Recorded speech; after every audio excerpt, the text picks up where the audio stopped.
कृष्ण हरे आधी मध्ये अंत टाकून अवसान करू हरी ध्यान सोहम भावे. कारण आपण इथं जे मनुष्य म्हणून जन्माला आलो, आपल्या मागं 3 अवस्था लागलेल्या आहेत. उत्पत्ती, स्थिती आणि लय. म्हणजे आपला जन्म होतो आणि आपण जन्मभर कार्य करतो आणि एक दिवस मरून जातो.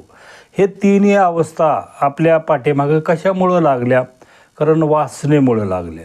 कारण वासनेच्या मागं आपल्या जीवनामध्ये लागल्यामुळं हा जीव या 3 अवस्था त्याच्या जीवनामध्ये सतत भोगू लागलेला आहे.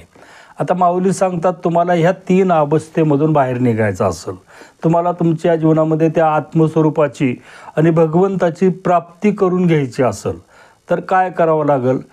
सोहम भावे. कारण रात्रंदिवस तुमच्या जीवनामध्ये त्या सोहम भावाचं ध्यान करावं लागेल. त्यावेळेस ह्या 3 अवस्थेमधून तुम्ही मुक्त होताल असं माऊली म्हणतात. रामकृष्ण हरी.